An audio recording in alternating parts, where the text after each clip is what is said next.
nós estamos hoje preocupados, e desde os últimos dias, quando vimos a notícia que nos interessa muito do ponto de vista econômico. Se não temos mais tantos pomares quanto antes, nós temos aqui abrigadas em Matão importantes indústrias de suco, e entre elas a maior do mundo, se não mudou o ranking, a Citrosuco, que é aqui de Matão.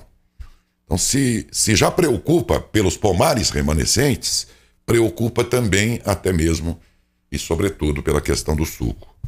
De que pelo menos 10 milhões de árvores no último ano foram dizimadas por conta dessa doença, o greening. Uma doença que não é nova, mas que continua causando grande estrago nos pomares.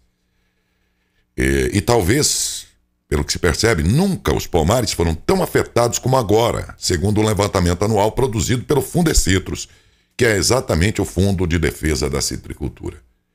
E por esta razão, e dado o grande interesse econômico que nós temos nesse assunto, nós vamos entrevistar agora o Renato Bassanese. Ele é pesquisador científico exatamente do Fundecitrus. Bom dia, Renato.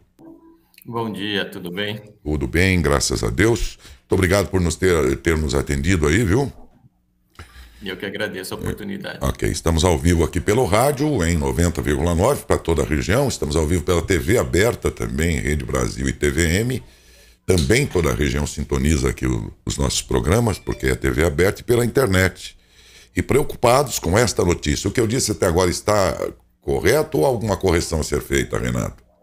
Não, exatamente. A preocupação com o green ela tem aumentado nos últimos anos. Nos últimos 4 anos, é o 4º ano seguido de aumento dessa doença no Parque Citrícola, que envolve desde o Triângulo Mineiro até a região de Avaré, de norte a sul do estado de São Paulo.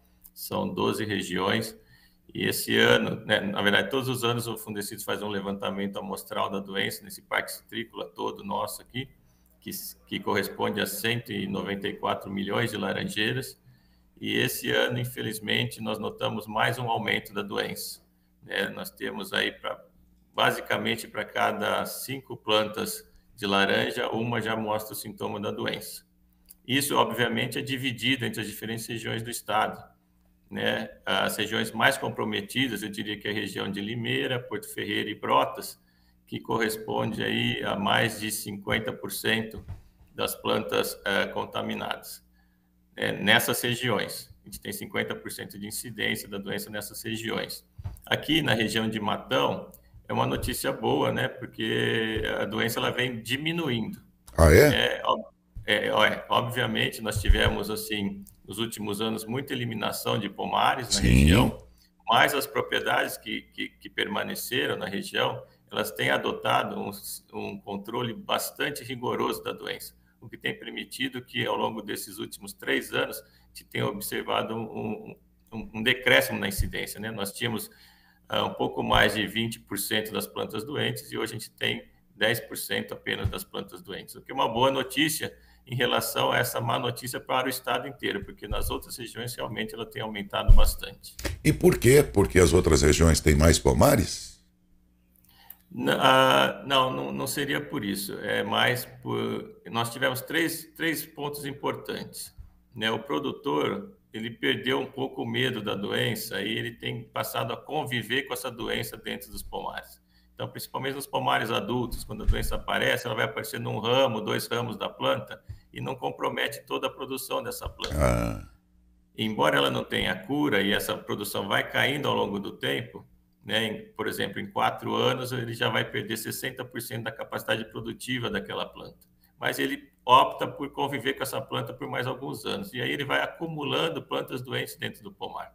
E esses pomares adultos, eles são mais difíceis de serem pulverizados contra o inseto que transmite essa doença, que é o psilídeo.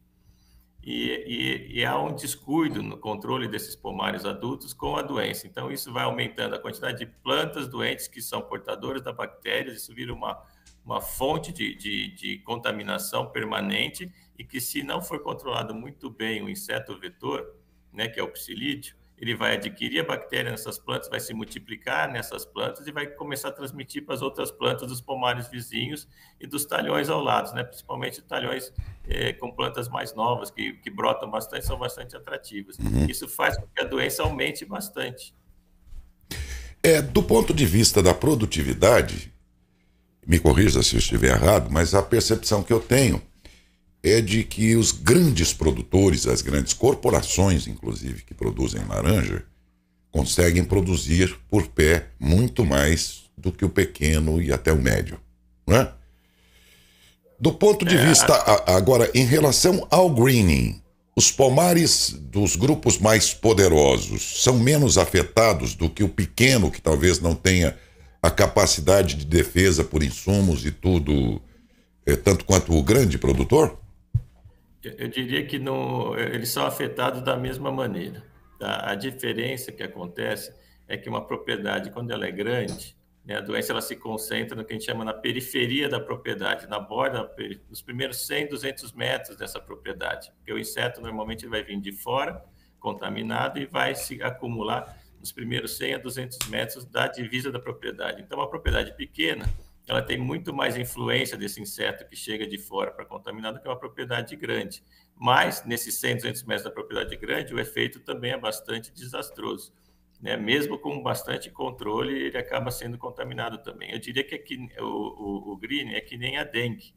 Né? Você tem a sua propriedade, a sua casa, você não armazena água, não cria um mosquito, mas se seu vizinho, se você estiver ao lado de um terreno baldio, né, você vai acabar sendo picado por esse mosquito. Então, o green é mais ou menos nessa direção. Por esse comparativo, vamos lembrar que a dengue tem 100 anos ou mais. Ela é centenária entre nós.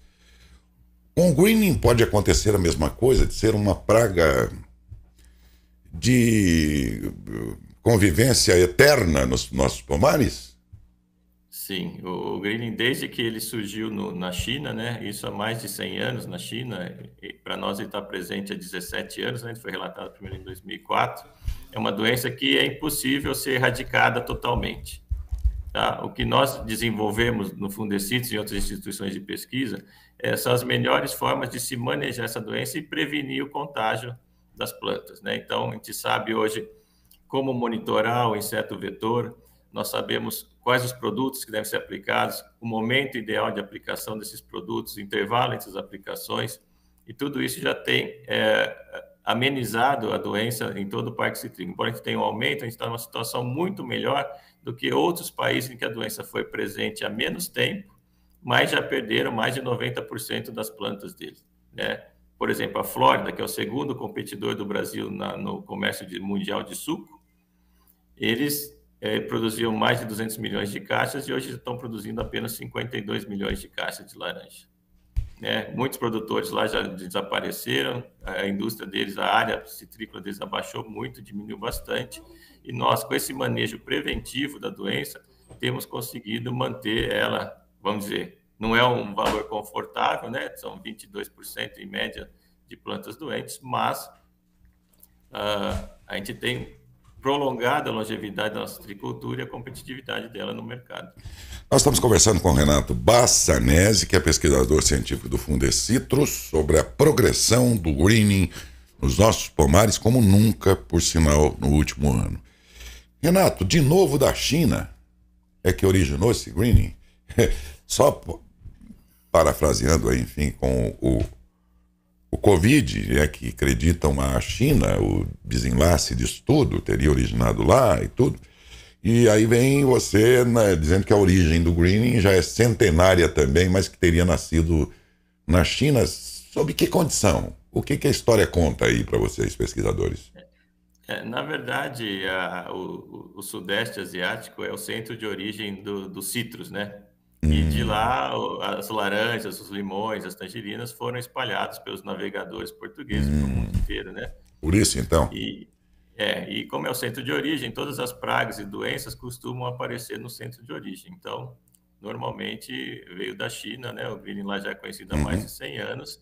Nós estávamos livres da bactéria, mas infelizmente, por alguma maneira, ela acabou sendo introduzida no nosso parque citrícola. De alguma forma, como em né? toda a América, né? De alguma forma. Você pegar hoje, de alguma forma, ou pelo inseto que chegou contaminado, ou alguma planta que foi introduzida ilegalmente no país, né? Isso a gente sabe que essa movimentação, esse trânsito de materiais vegetativos ocorre até de maneira involuntária, mas ocorre e vai espalhando as doenças e pragas pelo mundo todo. Que coisa, não? Eu vi esses dias, inclusive, Renato, uma matéria de pesquisadores também sobre aqueles caramujos que a gente vê. Aqui no Rio Tietê vocês veem muito, um caramujo nos paus, nos tocos, e que se reproduziu demais, você vê demais hoje em dia aqueles caramujos, não tem uns caramujinhos assim? Sim. Não sei que mal ele pode fazer, mas de qualquer modo está virando uma praga nos rios aqui de São Paulo. E a origem seria a China também nos cascos dos navios. Foi assim que eles vieram parar aqui e depois foram proliferando aí na água doce também, nos rios aí de um modo geral. E de novo a China, né? Mas que coisa. Agora, o Renato, você falava da Flórida, né? A gente tem sempre a Flórida engasgada aqui. A Flórida, aliás, tem a gente engasgada também, porque o que dizem é que o suco brasileiro é muito melhor do que o que eles produzem lá, pelo menos é isso que é contado. Então a nossa produção aqui sempre incomodou, basta lembrar aquela época da grande geada na Flórida, fim dos anos 80, começo dos anos 90 ali, e aquilo dizimou todos os pomares deles, e o Brasil, então, entrou ainda mais com a sua produção lá de suco e tudo mais, com o nosso suco brasileiro. Foi uma época que ganharam muito dinheiro aqui no Brasil. A turma só falava em dólar, os produtores de laranja, era um negócio de louco. Uma fase inesquecível, mas que passou também. A Flórida, ela também está tendo prejuízos com o green, você dizia. Daí vem a minha pergunta, e ela vai reproduzir aqui um conceito popular, já muito ouvido, de que os pomares brasileiros têm pragas demais. É o cancro cítrico, é o greening, é um monte de pragas aí e tal, e que isso teria sido uma conspiração americana. Eles vêm aqui, espalham pragas nos nossos pomares para que o suco deles lá da Flórida seja valorizado e tal. Isso é uma conversa que a gente escuta e não sabe se ela tem valor real mesmo ou não, se é verdade ou não. Agora, quando você diz que a Flórida também está tendo prejuízos enormes com o greening, cai por terra essa tese, então, Renato? Sim, na verdade, a grande diferença, e isso se deve muito tanto à pesquisa como ao posicionamento dos citricultores daqui do estado de São Paulo, que quando a doença chegou, praticamente ela chegou simultaneamente nos dois países, 2004 aqui no Brasil, em São Paulo, e 2005 na Flórida. Lá, os citricultores optaram por conviver com as plantas doentes, porque eles achavam que investindo muito dinheiro em pesquisa, eles iam conseguir a cura para a doença em poucos anos. E aqui nós optamos já por ter outras experiências, tanto com a erradicação do cancro cítrico, e os pomares protegidos por causa do amarelinho, né, a CVC, e o controle também já das cigarrinhas que transmitiam a CVC ou amarelinho. Essa experiência do produtor aqui de São Paulo ajudou muito no combate preventivo do greening, porque basicamente o que a gente tem hoje de prevenção é eliminar as plantas doentes e controlar o inseto vetor. Só isso? Psilídeo. Só isso. É o psilídeo, né? Dentro da propriedade e também fora da propriedade, porque esse é um inseto que ele se dissemina a longas distâncias, ele pode voar aí alguns quilômetros. Então, a gente não tem uma propriedade isolada da outra. Então, o manejo que eu tenho dentro da minha casa depende do manejo que o outro produtor tiver na casa dele. O psilídeo o psilídeo é o inseto. É como se fosse um mosquitinho pequeno, ele tem uns 2 milímetros de tamanho, ele é bem pequenininho, mas ele produz bastante e ele transmite a bactéria que causa o greening. E tinha lá, antes disso, a clorose variegada dos citros, que era o amarelinho, né? Era amarelinho, clorose variegada do citro, exatamente transmitido. Eu estudei. Transmite a bactéria Xylella fastidiosa. Eu acabei aprendendo um pouco sobre isso de tantos trabalhos que eu fiz para o Fundecitos, narrando vídeos aí, quando da presidência do Ademir Val, e vinham esses vídeos explicativos do setor de pesquisas. Era o Dr. Cícero que estava aí na época, não sei se está ainda, né? O Cícero Massari. E aí ele mandava os textos. Ele mandava os textos para a gente gravar os treinamentos, gravar os vídeos científicos e tudo do Fundecitos. E eu tinha essa dificuldade de falar essas palavras aí científicas, clorose, variegada de não sei do que, de citros. Mais fácil falar amarelinho. Psilídeos e não sei, mas a gente tinha que falar. E eu me lembrei desses nomes por isso agora. Mas, Renato, não tem o que fazer mesmo. E você acha que nunca terá, ou um dia a pesquisa chega lá contra esse greening?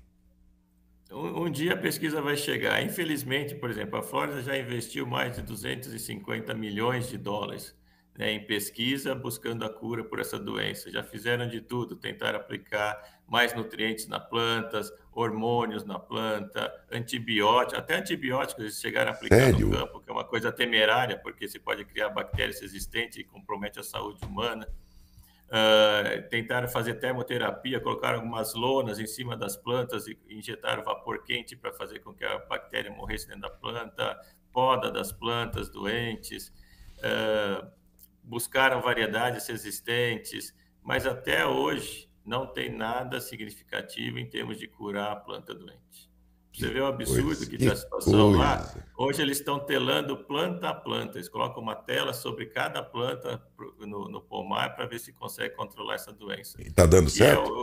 O que leva o custo muito alto, claro, né? claro. É impraticável. Mas pelo menos daria certo no teste aí de cobrir as plantas? Ele protege as plantas, porque é como se fizesse um viveiro telado em cima da planta doente, né? Da planta sadia no campo para ela não ser contaminada. Mas é um custo absurdo, impraticável em larga escala e não seria viável aqui para a gente no Brasil.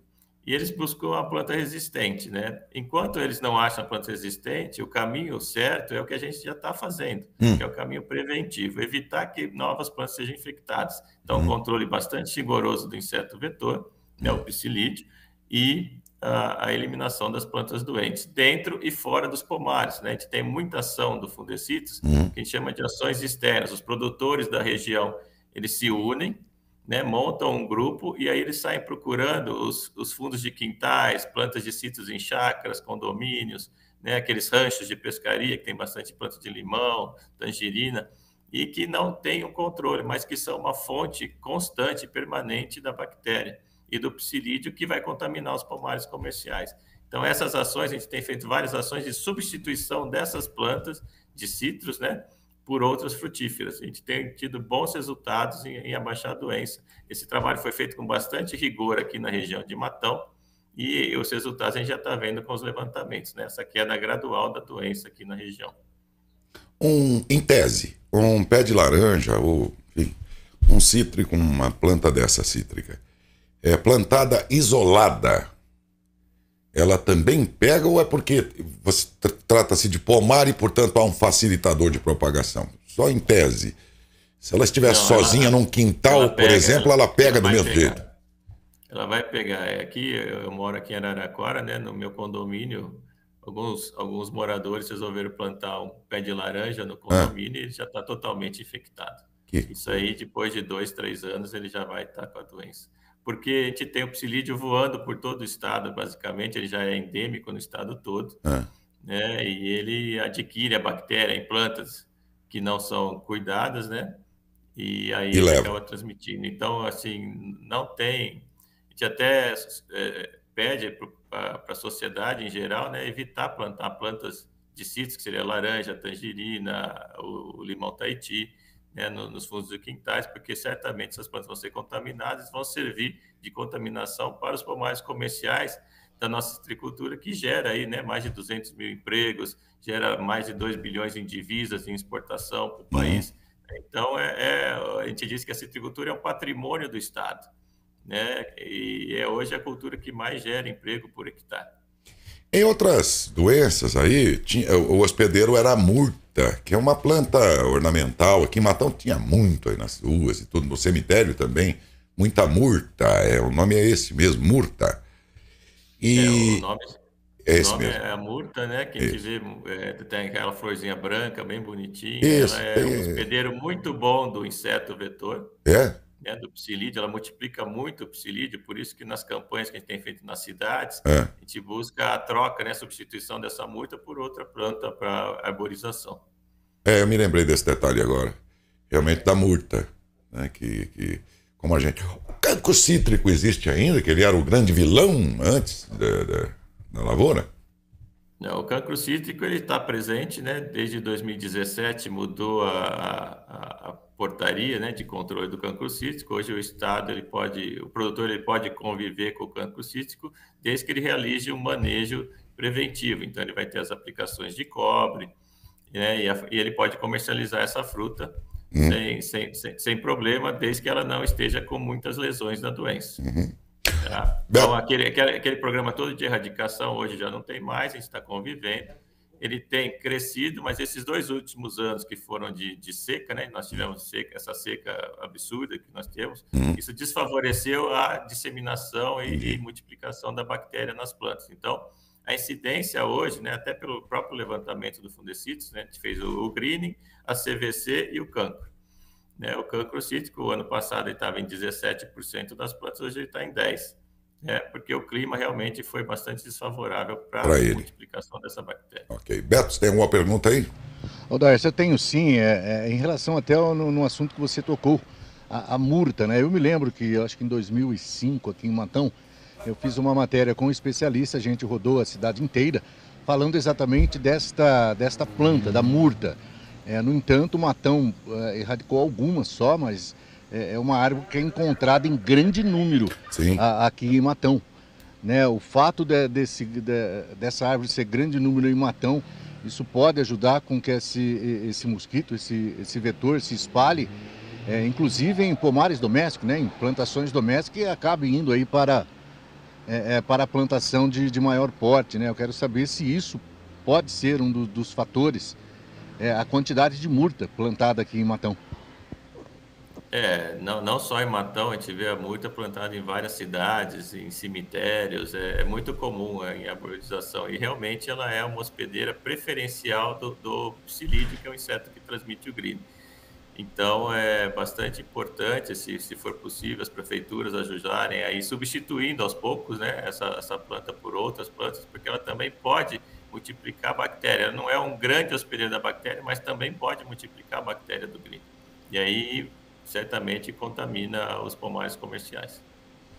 Bem, a situação, portanto, é esta. Qualquer solução virá, pelo que a gente vê no médio e longo prazo, a convivência, pelas condições aí que se tem, pelos conhecimentos que se tem, é ainda o mais praticado no momento. E alguém poderá dizer aqui na nossa região, mas hoje já não tem tanta laranja mais por aqui, o que eu tenho com isso? Bom, o que nós temos é que, ainda que a quantidade de pomares aí hoje seja muito, mas muito menor, dessas regiões que estão muito afetadas aí, é que vem a laranja processada nas indústrias de Matão. Entre elas, a maior do mundo que está sediada aqui. Então, diz respeito à nossa economia. Mas eu não tenho pomar nem nada. Bom, mas você mora num lugar que a economia circula e a economia de outros setores passa pelo teu bolso também. Tem tudo a ver com todos aqui. A preocupação é esta, e essa foi a preocupação de entender melhor o que está acontecendo com essa incidência dessa doença nos pomares, desde que a gente viu a matéria, e por isso é que nós convidamos e agradecemos de novo por ter aceito o convite o Renato Bassanese, com quem nós conversamos, ele que é pesquisador científico do Fundecitrus. Renato, muito obrigado, foi muito esclarecedor. Quem não é do meio, eu também sou leigo, aprendemos muito com a sua entrevista, de modo que qualquer outra notícia a respeito, a gente vai ler, vai ouvir ou assistir já bem mais orientados, né, a partir daquilo que você contou aqui pra gente. Muito obrigado, viu? Eu que agradeço a oportunidade. Eu acho que esse é o momento do citricultor, mais do que nunca, ficar atento e cuidar bem do seu pomar. A laranja tá hoje com valores bons, né? Remunerar o produtor. É bom que ele cada vez cuide do seu pomar para ter um futuro e uma continuidade dessa citricultura nossa, que é bastante competitiva e que traz bastante empregos e recursos para o país. Última pergunta, tem greening no pomar do Cutrale? Tem greening no pomar de todo mundo. Bom, então... Ele não escolhe para onde vai, não respeita a cerca, né? O que diferencia entre os produtores é a qualidade do manejo que ele utiliza na propriedade para a prevenção da doença. Então, o produtor ele não pode bobear nem um minuto. A gente tem uma cultura que ela vive aí por 20, 30 anos e a gente precisa proteger essa planta todos os dias. Eu estou lembrando agora que fiz essa pergunta mais inusitada para você. Eu me lembrei que um dia eu entrevistei o governador Mário Covas, na época que o cancro cítrico estava explodindo aí no estado e tal. Eu me lembro que eu fiz uma entrevista e eu fiz a pergunta para ele na FECIB, que era uma feira de citricultura lá de Bebedouro, e ele foi lá e eu fiz a seguinte pergunta para ele: qual é o futuro da laranja, governador? Ele falou: o futuro da laranja só quem sabe é Deus e o Cutrale. Ele falou naquela época. A citricultura ela depende de todos os citricultores hoje. Com essa doença, ela é diferente de outras doenças que sozinho você conseguia controlar. O greening você precisa da participação de todos os citricultores. Muito obrigado, viu, Renato? Obrigado mesmo. Foi muito boa a entrevista, viu? Bom dia. Eu que agradeço.